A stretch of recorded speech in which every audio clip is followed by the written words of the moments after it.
dakwaan ini sangat ngawur. Oh gitu ya? Wah, ngawur sekali gitu. Patut diduga ini adalah Jokowi di belakang ini. Karena Kenapa? apa? Hmm. Lalu apa kepentingannya setelah itu? Kepentingannya itu bukan ansih bahwa pada saat itu dia mau mengarah ke Tom Lembong. Tetapi di sini adalah untuk kepentingan mengamankan Gibran. Sidang kasus korupsi impor gula yang menjerat mantan Menteri Perdagangan Tom Lembong semakin panas. Antoni Budiawan, ekonom senior yang hadir sebagai saksi ahli, menyebut dakwaan jaksa ngawur dan dipaksakan tanpa dasar hukum kuat. Siapa sebenarnya yang bermain di balik kasus ini?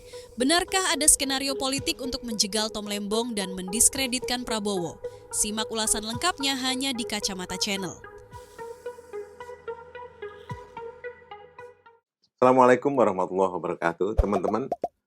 Kita berjumpa kembali pada perbincangan yang menarik dan kita tahu kalau Anda sudah lihat wajahnya ya, Pak Antoni Budiawan.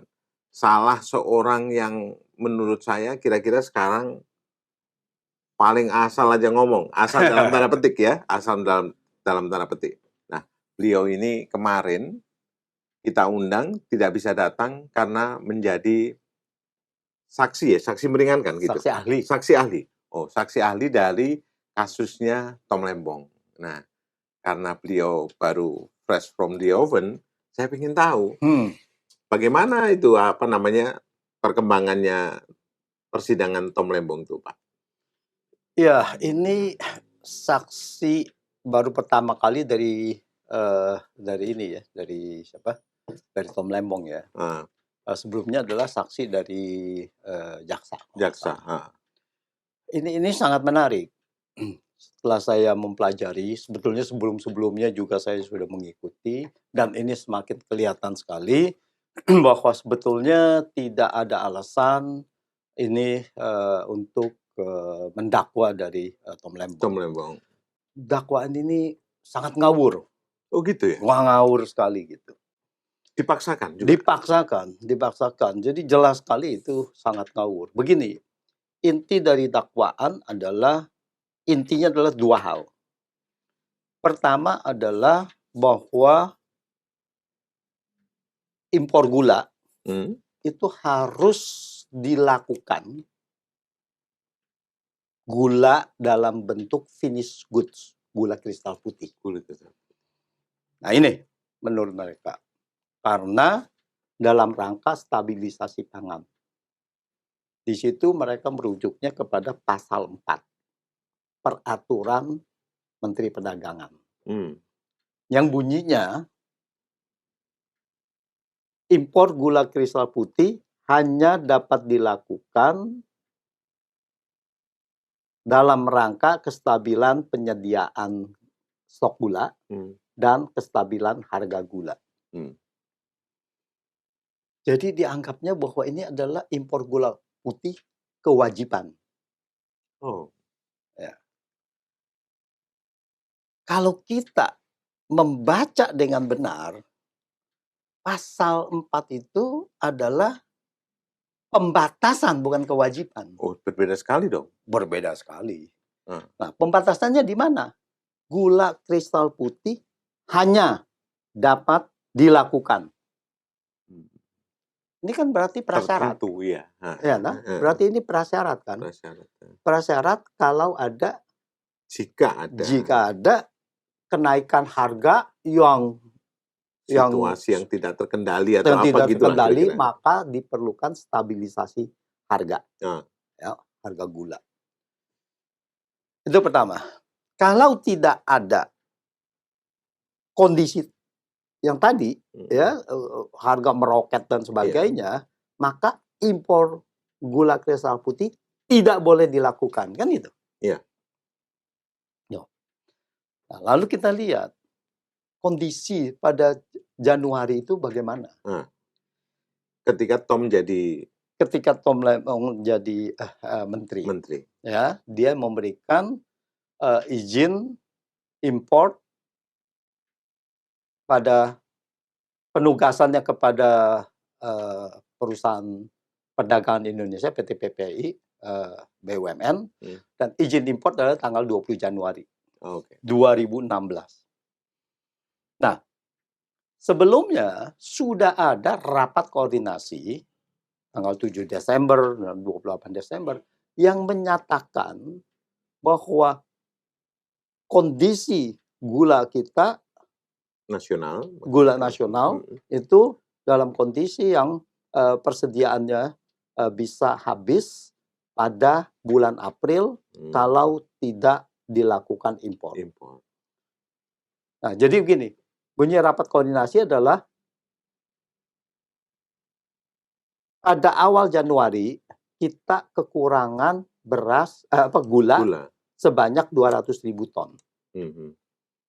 Kenapa pada awal Januari dikatakan kurang gula 200.000 ton? Karena Januari sampai dengan Mei, at least sampai dengan April, kita ini tidak ada produksi gula. Karena giling tebu itu baru di bulan Mei atau bulan Juni mundur. 2016 kebetulan mundur gitu. Oleh karena itu stok gula itu harus didatangkan, harus dicukupi. Nah, berapa stok gula pada awal Januari?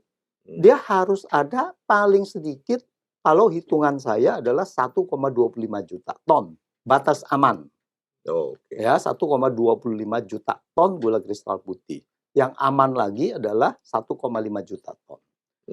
Pada saat itu, Desember mereka sudah memperhitungkan gula itu sekitar 830 stok gula pada akhir tahun, pada awal tahun 2016, hanya 830.000 ton. Jadi masih kurang. Berarti dianggapnya kurang 200.000 ton. Itu. Konsumsi kita itu adalah 250.000 ton per bulan. Nah, jadi kalau 4 bulan itu 1 juta. Nah, pada saat itu kurang gitu. Nah, itu kondisinya. Jadi diperlukan import. Lalu yang diimport itu adalah gula kristal mentah. Karena bukan untuk stabilisasi harga pada saat itu. Karena untuk penyediaan, jadi import gula kristal putih adalah saya menyebutnya kebijakan antisipatif. Antisipasi untuk stok gula agar jangan terjadi defisit di bulan April. Kalau itu nggak dilakukan akan terjadi defisit gitu. Nah, kalau tidak dilakukan maka harga di di bulan April itu akan melonjak. Ya kan? Akan melonjak dan itu baru ini GKP. Nah, itu intinya adalah gitu. Jadi pasal 4 ini adalah tidak berlaku pada saat itu. Saya ingin tanya, kalau dalam persidangan itu dan melihat sekarang itu sebagai staf ahli, bagaimana lemahnya banyak sekali atau memang tidak layak disidangkan kira-kira? Sebagai ahli, ya harusnya ini dakwaannya adalah tidak benar semua gitu. Dakwaannya. Jadi seharusnya ini sudah tidak boleh. Begini loh, tidak boleh didakwa. Pertama adalah dia didakwa, Tom Lembong didakwa sebagai tindak pidana korupsi. Tindak pidana korupsi umumnya adalah dia menerima. Dia menerima kan. Jadi menguntungkan diri sendiri. Nah, ini tidak ada bukti ke situ. Jadi cari-cari apa segala mungkin sudah lama gitu ya, dicari-cari tidak ada. Jadi dakwaannya menjadi merugikan keuangan negara, menguntungkan pihak lain. Nah, jadi udah agak berubah nih ya dari tindak pidana korupsi yang kita biasanya dengar bahwa dia mendapatkan uang dari situ. Dari situ kan. Ini tidak ada gitu. Jadi dianggap merugikan keuangan negara, menguntungkan pihak lain. Siapa merugikan keuangan negara? Dianggapnya PT PPI beli harga kemahalan. Itu merugikan keuangan negara. Nanti saya akan ceritakan sedikit mengenai itu. Ya.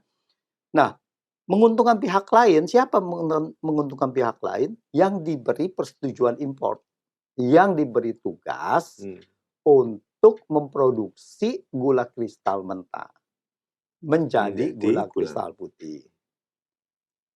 Nah, menurut mereka ini tidak boleh. Mereka tidak boleh, si perusahaan gula rafinasi hanya boleh produksi gula rafinasi. Tidak boleh gula kristal putih. Padahal dari 2009 mereka sudah melakukan ini. Dari 2009. Dan mungkin sebelumnya data yang saya dapat itu dari 2009. sudah ada impor impor gula kristal mentah yang dibuat di perusahaan gula rafinasi menjadi gula kristal putih. Jadi udah praktek biasa gitu kan. Iya. Nah, As usual itu kan ya. terus saya lanjut sedikit mengenai kenapa gula kristal putih harus dibatasi. Impor gula kristal putih kenapa harus dibatasi? Pasal 4 itu adalah pembatasan. Kenapa harus dibatasi impor gula kristal putih? Karena impor gula kristal putih adalah merugikan perekonomian nasional. Impor gula kristal putih merugikan devisa. Karena impor gula kristal putih jauh lebih tinggi harganya dari impor gula kristal mentah. Selisih harga rata-rata pada tahun 2016 itu diskriminasinya $100 per ton. $100? Iya. Yang diimpor totalnya adalah 1,5 juta ton. Gula kristal mentah untuk konversi menjadi gula kristal putih. Artinya, kalau kita impor gula kristal putih pada saat itu, uang devisa diboroskan 150 juta dolar. Atau, dengan kata lain, karena kita impor gula kristal mentah, maka negara menghemat 150 juta US dollar. Nah, belum kita bilang nilai tambah dan sebagainya ya itu. Jadi impor gula kristal putih itu dibatasi gitu. Nah, mungkin saya masuk unsur yang kedua, yang dimana bahwa ini merugikan keuangan negara. Merugikan keuangan negara itu ada 2 komponen.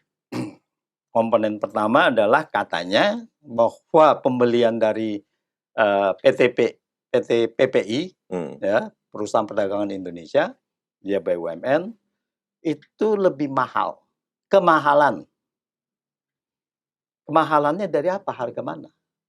Kemahalannya dari harga dasar gula di tingkat petani. Ketika itu 8.900 pada saat itu. Mereka menjualnya 9.000. Ada selisih Rp100 saja. Nah, lalu kemudian dicari-carilah 9.000 belum termasuk pajak PPN, yang 8.900 termasuk PPN. Menurut saya ini juga salah. Karena gula kristal putih pada saat itu meskipun di petani itu adalah barang kena pajak. Pasti dikenakan PPN, mungkin ditanggung oleh atau dipungut atau dibayarkan sendiri oleh si perusahaan gula. Kebanyakan BUMN. Nah, jadi kemahalan ini dibandingkan dengan harga dasar. Harga dasar dianggap sebagai harga maksimum. Ini di mana logikanya? Nggak benar itu kan berarti. Harga dasar dianggap sebagai harga maksimum. Dan tidak benarnya kenapa? Dalam praktek itu tidak terjadi. Pembelian harga gula di petani pada tahun 2016 harganya berapa? 20% rata-rata di atas harga dasar. Jadi lebih mahal. Lebih mahal dong. Lebih mahal. Maksimum. Dan lebih mahal dari yang 9.000 tadi. Yang ditetapkan itu tadi. Yang ditetapkan dan harga beli yang Rp9.000 tadi per kilogram. Lebih mahal dari yang kalau dia harus ada pembeli dari petani. Gitu. Nggak realistis lah istilahnya ya. Nggak realistis lah. Bahkan apa? Harga lelang pada bulan Mei itu 50% di atas harga dasar. Di bulan Juninya 2016 54% di atas harga dasar. Tinggi sekali. Kalau dianggap ini adalah merugikan keuangan negara, maka perusahaan gula PTPN, PT RNI membeli harga gula petani dengan harga di atas harga dasar harusnya adalah merugikan keuangan negara. Iya. Logikanya begitu kan ya. Gitu kan. Nggak bisa dipilah-pilih dong. Iya. Karena sudah salah meletakkan dasarnya itu tadi. Udah itu. Nah itu satu. Itu harga dasar. Nah yang kedua adalah bahwa terjadi kurang bayar pajak. Apa? Terjadi kurang bayar pajaknya. Kurang bayar ini. Begini. Dia impor GKM. Si perusahaan gula rafinasi. Kalau dia impor GKM, berarti dia harus bayar pajak sebesar peraturan untuk gula kristal mentah kan, GKM kan. Jadi dia bayar sudah sesuai peraturan. Dia impor GKM, Betul. membayar pajak sesuai peraturan Peraturan. untuk GKM. Ya, dengan bea masuknya sekian, PPh-nya sekian, PPh impor, dan PPN impor dia bayar semua. Tidak ada yang tidak dibayar. Tapi jaksa bilang apa? Anda harusnya import GKP, maka Loh. yang harus dibayar adalah GKP.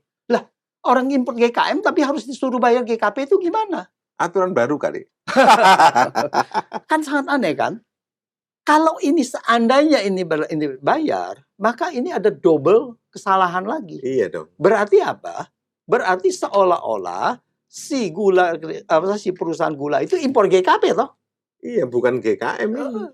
Jadi tidak boleh gitu. Nah, ini adalah kesalahan satu yang mengenai logikanya adalah tidak boleh, dan pajak tidak pernah bisa mengatakan Anda produk A, impor produk A, Anda harusnya bayar produk B. Kan nggak bisa. Nggak bisa, ya kan? Iya. Nah, terus di luar dari itu, ya itu pun sebenarnya udah apa? Sudah harus batal kan gitu. Tapi di luar dari itu, dibilang PPh importnya juga dikaitkan. Jumlahnya adalah PPh import untuk GKM harusnya PPh import untuk GKP. Yang lebih menyedihkan lagi adalah PPh import itu adalah pajak dibayar di muka. Artinya setelah diselesaikan dalam satu masa pajak, itu dulu lunas. Dan saya pada saat itu memberikan contoh perhitungan.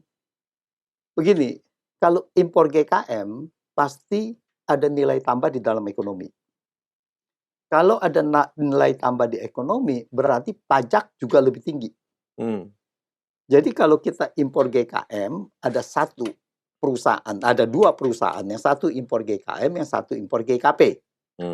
Dengan harga jual yang sama. Ya. Seandainya ini ya. Iya, dengan harga jual yang sama.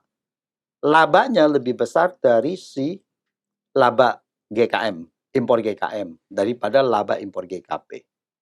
Berarti pajaknya lebih besar yang dibayar yang impor GKM daripada yang impor GKP. Nah, setelah labanya ini dia dihitung, maka yang PPh impor tadi itu dikreditkan, dikompensasikan, dikreditkan, diperhitungkan. Jadi yang dihitung adalah laba akhir dari perusahaan ini.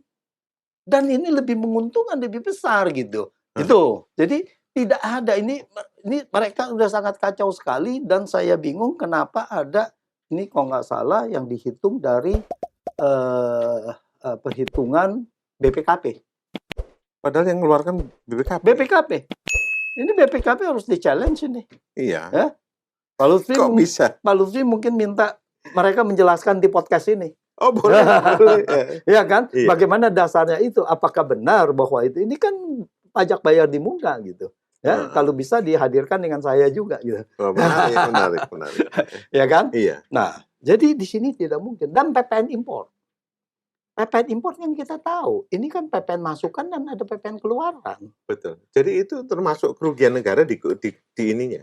Masuk kerugian negaranya itu gitu. Kekurangan bayar pajak. Dan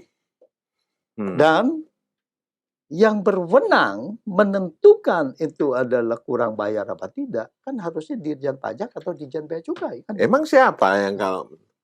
Sekarang yang menentukan adalah BPKP. Yang mengatakan, lalu jaksa yang menentukan. BPKP kan menghitung aja. Ini kan melampaui wewenang mereka kan, bahwa dianggapnya di situ dan ini merugikan keuangan negara gitu.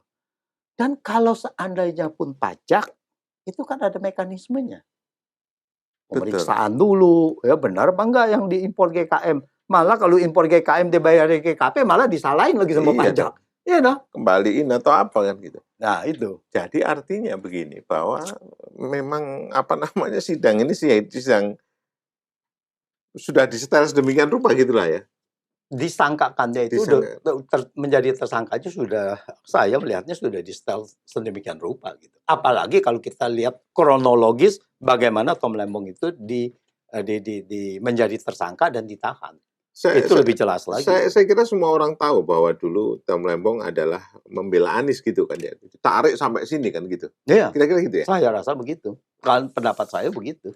Itu sudah saya kemukakan pada waktu awal-awal. Gitu. Karena gini loh, bahwa kasus ini terjadi, katanya yang sprindik itu waktu Tom Lembong mau menjadi co-captain dari Anies. 13 Oktober 2023 sudah dikatakan kurang lebih, ini akan ada sprindik. Ini sebetulnya semacam intimidasi lah bahwa Anda jangan menjadi tim sana. Karena Tom Lembong itu kan menjadi menteri di menterinya Jokowi gandeng menulis itu menulis semuanya, pidatonya yang Game of Thrones itu whatever. Nah itu, jadi dia ini kan dihalangi lah untuk menjadi co-captain Anies. Lalu kemudian setahun setelah itu baru kemudian diperiksa. Ingat saya tanggalnya adalah 10 Oktober 2024, kemudian maraton, 16 Oktober 2024, kemudian 22 Oktober 2024, di sini sudah ada pergantian presiden, tanggal 20 Oktober 2024, Prabowo sudah menjadi presiden, 22 Oktober dia masih diperiksa, ya Tom Lembong, masih belum ditersangkakan, 29 Oktober 2024 diperiksa lagi, menjadi tersangka pada sebelumnya adalah saksi sebagai ahli, sebagai saksi, kemudian menjadi ditersangkakan. Nah, waktu sudah ditersangkakan langsung ditahan. 1 hari kemudian ada berita di South China Morning Post mengatakan Prabowo sepertinya bermain keras terhadap lawan politiknya. Terhadap lawan politiknya lah. Iya. Jelas itu semua. Jelas, tapi apakah Prabowo yang bermain? Nggak mungkin. Nah, karena dia baru menjadi presiden di situ. Itu yang saya mau tanyakan. Berarti orang lulusan UGM itu yang bermain? Oh iya. Ya, lulusan UGM banyak lah ya. Iya. Jokowi lah. Iya. Lulusan UGM Pasar Pramuka. Ini udah pasti ke sana adalah patut diduga ini adalah Jokowi di belakang ini. Karena apa? Lalu apa kepentingannya setelah itu? Kepentingannya itu bukan ansih bahwa pada saat itu dia mau mengarah ke Tom Lembong. Tetapi di sini adalah untuk kepentingan mengamankan Gibran. Kalau ini Prabowo didiskreditkan terus, ya bahwa dia seolah-olah kan menjadi diktator kan, ya menangkap Tom Lembong lah dan sebagainya, bermain keras gitu. Dia seolah-olah diktator, mendiskreditkan Prabowo demi nanti diharapkan Gibran bisa naik. Tapi ya Gibran dengan kualitas begitu melangap-longgong mana bisa naik. Nah itu. Naik bisa, kualitinya yang memang. Nggak mungkin lagi begitu. Kalau dia begini, orang sekarang aja udah mau dimakzulkan kan sama Purnawirawan. Diminta untuk begitu dan ini akan banyak lagi saya rasa unsur-unsur itu yang mendukung Purnawirawan untuk makzulkan Gibran. Mereka yang berjuang lah ya. Dan kemudian sekarang kecewa dengan apa yang ada ini. Ini kan. Ya ini sebagai bukan hanya berjuang, tapi ini adalah faktor kondisi sebagai objektif bahwa dia tidak qualified gitu untuk menjadi wakil presiden karena satu adalah pelanggaran di dalam ini dipaksakan dan kedua juga sudah dilihat selama ini adalah kualitasnya tidak ada kan gitu kan dan banyak lagi perbuatan tercela yang dibuat oleh dia gitu. Jadi memang ini tidak bisa dipertahankan. Jadi kan memang artinya adalah bahwa kerjanya Pak Prabowo ini sekarang ekstra dong ya. Harus bersih dan bersih-bersih segala macam gitu. Iya. Sampah yang ditinggalkan itu orang. Iya. Jadi dia ini jadi mewarisi sampah yang begitu besar, sehingga dia harus sekarang ini pembersihan-pembersihan. Nah, kita lihat aja apa yang dibersihkan saat ini, yang disisakan yang menjadi warisan sampah warisan itu, lihat aja mengenai Raja Ampat.